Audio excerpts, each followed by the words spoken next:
El motivo de este video es explicar el concepto de la eternidad del alma. Pero para llegar a esto, primero un poco de historia, para entender de dónde sale la idea errónea de que el alma no es eterna y que en general no existe schar ve'onesh, recompensa y castigo. Están ligados una cosa con la otra. Porque si no hay eternidad en el alma, ¿a quién se le va a aplicar la recompensa y a quién se le va a aplicar el castigo? Como vamos a explicar más adelante. Aproximadamente 200 años antes de la destrucción del segundo templo, hubo un sabio que se llamó Antignos Ish Soichoi. Está mencionado en el primer capítulo de Pirkei Avos, la ética de nuestros padres. Él dijo la siguiente frase: no sean como los sirvientes que sirven al maestro para recibir recompensa, o sea que la motivación del servicio es la recompensa. Sino que, no se debe trabajar así, sino que, ¿cómo se debe ser? Sirvan, sean como sirvientes que sirven al maestro, no en aras de recibir recompensa. Esta fue la frase de Antignos Ish Soichoi. El sentido de esta frase es: uno debe servir a Dios con alegría y con la intención de servir a Dios, no con la intención de esperar algo a cambio por el servicio a Dios. Esto fue lo que quiso decir Antignos Ish Soichoi. Él tuvo dos talmidim, dos estudiantes, Tzadok y Baitos. Tzadok y Baitos escucharon esta enseñanza de su maestro y entendieron que no hay recompensa. Como el maestro está diciendo, ¿para qué vas a servir a Dios para recibir recompensas? Igual no hay recompensa. Esto es lo que ellos entendieron y fundaron dos escuelas, Tzedoikim y Baitoisim. Tzedoikim es la palabra saduceo, tan conocida, etc. Sale de esta idea de que no existe una cuestión oral, una Torah oral o una recompensa posterior a la vida. No hay nada después de la vida. ¿Se acabó? Cuando Dios quiera, rápidamente en nuestros días va a venir Mashiach, van a resucitar todos los muertos, esto nadie lo niega, está en los profetas, etc. Pero el punto es que hasta ese momento la persona que falleció, no hay más nada. En otras palabras, lo único que existe es la realidad física y material que vemos. No hay cuestiones espirituales. ¿Qué cuestión espiritual?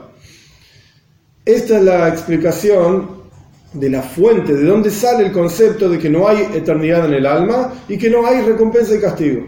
Ahora bien, por supuesto, ya expliqué lo que quiso decir Antignos Ish Soichoi, que el concepto es servir a Dios no en aras de recibir recompensa, sino con amor a Dios, etc. La recompensa, al fin y al cabo, va a llegar. Pero es un fundamento en la Torá el concepto de schar y onesh, recompensa y castigo, y como vamos a entender en un minutito, esa recompensa y castigo no es algo material y concreto en este mundo. Ahora bien, para explicar esta cuestión y junto con esto la eternidad del alma, vamos a verlo en dos perspectivas: una perspectiva lógica y una perspectiva de los escritos. Vamos a ver cómo en la Torá, propiamente dicha, está clarísimo que existe un concepto de eternidad del alma, un concepto de espiritualidad y de recompensa y castigo en el futuro por venir, en el mundo por venir. Ahora bien, vamos a empezar con la lógica.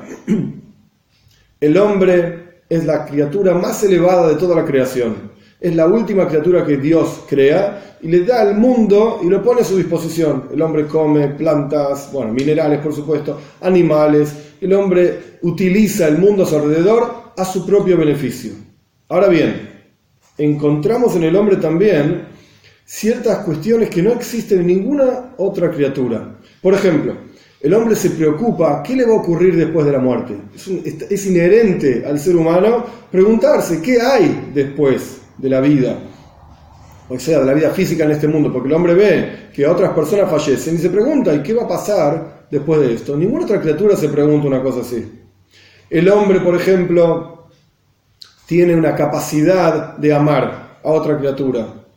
El hombre tiene capacidad de sacrificarse y entregarse a otra criatura. El hombre tiene capacidad de elevarse en cuestiones espirituales y tiene un anhelo de desprenderse de las cosas materiales y siempre busca elevarse cada vez más y cada vez más en santidad, en pureza.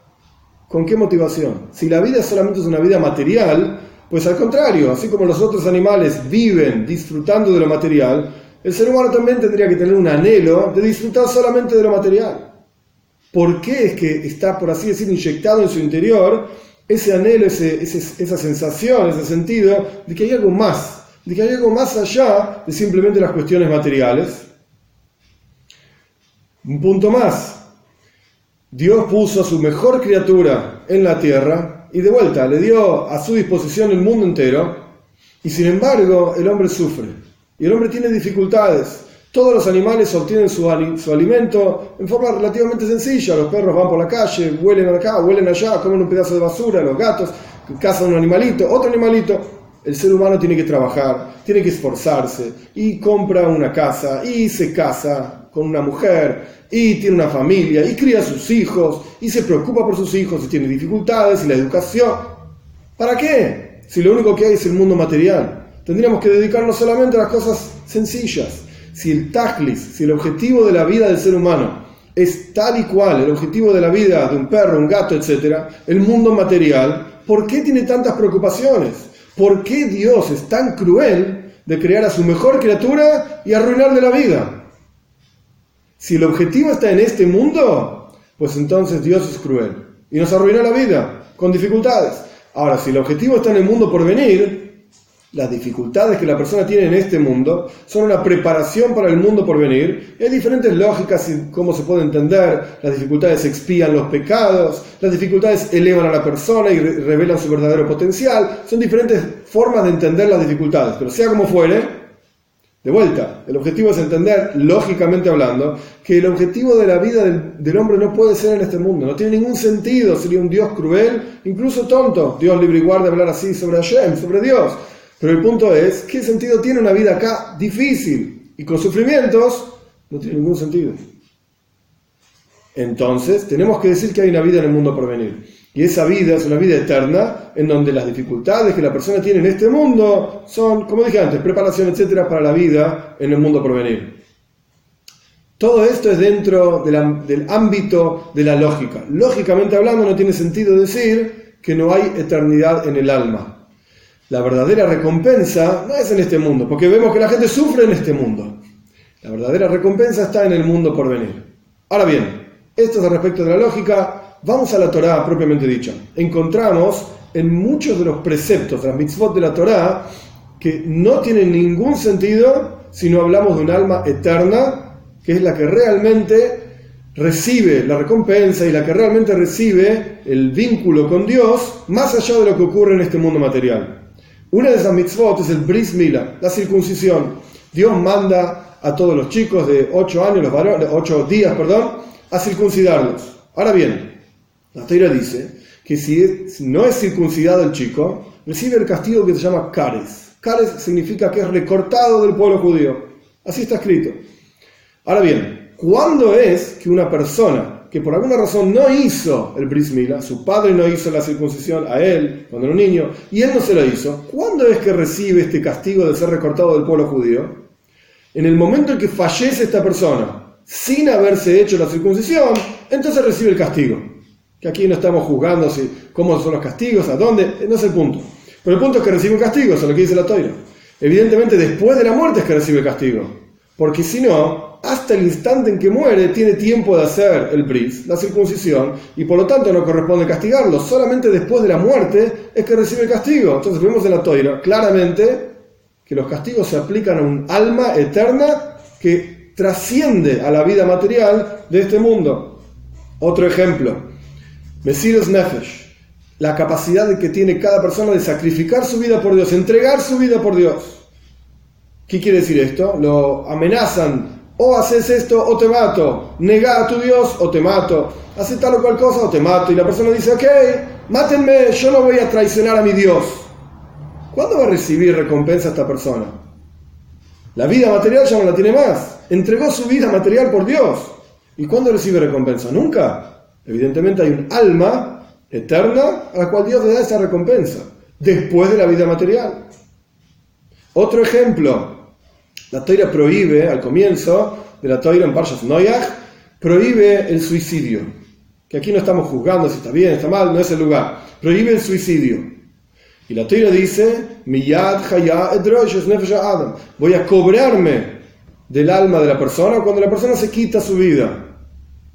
¿Cómo se va a cobrar? Si ya se quitó la vida, ya no tiene más vida material. Evidentemente el castigo, cobrarse de Dios, Miyad Haya, dice la Torá. Haya es uno de los nombres de la Neshama, del alma. Nefesh, Ruach, Neshama, Haya y Ejida. Es uno de los nombres que la Torá le da al alma. Evidentemente, Dios se cobra del alma cuando la persona se suicida. Otras mitzvot, por ejemplo, shatnes, no mezclar lana con lino, no se pueden comer ciertas ofrendas cuando pasó el tiempo adecuado para comerlo. Todas estas cosas, no comer sangre, no comer carne y leche, la mezcla de basar bejalaf, carne con leche, no comer carne de cerdo, son todas mitzvot que no tienen nada que ver con el cuerpo material. ¿Qué diferencia hay si pasó una hora más después de que terminó una ofrenda, el tiempo para comer una ofrenda, o no pasó una hora más? ¿Qué diferencia hay? ¿Qué estaba pensando el sacerdote cuando hizo la ofrenda y por lo tanto se llama pigul, porque la iba a comer 2 días después, o no se llama así? ¿Qué diferencia hay para el cuerpo material? La carne es carne, la leche es leche, lana y lino, ¿qué importancia tiene si uno lo mezcla? Evidentemente son cuestiones espirituales. Y un paso más, 3 lugares donde vemos claramente el concepto del alma eterna. Uno de ellos es al respecto de Caín y Hebel. La historia famosísima, por supuesto, de un hermano que mata al otro, Caín y Hebel. Ahora bien, Dios se torna hacia la ofrenda de Hebel, la historia es conocida, por eso no la cuento. Dios se torna hacia la ofrenda de Hebel, por así decir, Hebel encuentra gracia a los ojos de Dios. Caín, celoso, lo mata a su hermano. Ahora bien, ¿cuál fue la gracia que Hebel encontró en los ojos de Dios? ¿Por qué no lo protegió a su hermano? A Hebel, perdón. ¿Por qué no lo protegió de su hermano? Dios, a Hebel, ¿por qué no lo protege? Y Caín lo mata. ¿Cuál fue la gracia que encontró entonces? ¿Para qué sirvió la ofrenda que hizo Hebel? Evidentemente hay un alma. Y Hebel encuentra gracia a los ojos de Dios y su alma está junto con Dios, por así decir, simplificando la cuestión.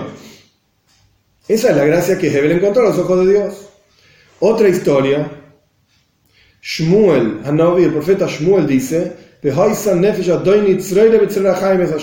que esté el alma de mi Señor atada, ligada al lazo de la vida, a su alma. Nefesh Adoini, el alma de mi Señor, atada al lazo de la vida, es Hashem, a Dios mismo.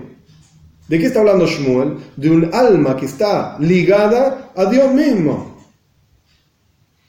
Y la última historia, cuando Shaul HaMelech, el rey Shaul, estaba a punto de ir a una guerra en donde la práctica iba a morir en esa guerra, Shaul se ocupa de ir a una mujer que se llama en hebreo Bailas Oiv. Oiv era un proceso a través del cual una persona levantaba un alma que ya falleció para hacerle una determinada pregunta. Y en la práctica vemos, esto es una historia en el Tanaj, vemos que Shaul va a una de estas mujeres y pide que traiga a Shmuel la novia, el profeta Shmuel, y en la práctica lo trae, y Shmuel aparece todo temeroso. ¿Qué es lo que apareció de Shmuel? Si no hay vida eterna, si no hay un alma eterna, ¿qué es lo que apareció? El cuerpo de Shmuel. Y Shmuel habla y le dice, vas a morir en esa guerra, etc. Evidentemente hay un nefesh, hay un alma eterna, que cuando la persona fallece se separa del cuerpo y va al Gan Eden o al Gehinnom, donde sea que corresponda ir, al paraíso, al purgatorio, como corresponda, según lo que la persona hizo en vida, etcétera, etcétera. Pero ese alma es eterna, es una porción de Dios en lo alto, literalmente, como dice Iyov también, Nefesh Elokam Imal, es una porción de Dios, Heilek Elokam Imal, es una porción de Dios en lo alto, Mamesh, literalmente. Esto es el alma es eterna, y como estudiamos, lógicamente hablando, tiene sentido que sea eterna el alma. Incluso en la Torá está escrito claramente, el alma es eterna, y por lo tanto tenemos que tener extremo cuidado con lo que hacemos en vida, física y material en este mundo, para el beneficio de nuestro alma. Y volviendo simplemente al comienzo, es fundamental entender, no debemos servir a Dios por la recompensa, sino que debemos servir a Dios por el hecho de que es el Señor, es el Todopoderoso, es el Creador de todas las cosas, y nos puso acá en este mundo para servirlo a Él. El objetivo del hombre es, en la práctica, elevarse espiritualmente hablando, para vincularse con Dios y para sentir en su interior ese vínculo. Y esto es lo que la persona en la práctica le da energía, vitalidad, ganas y entusiasmo en la vida, saber que hay un Creador que lo está cuidando, que lo está mirando y con quien uno se puede vincular.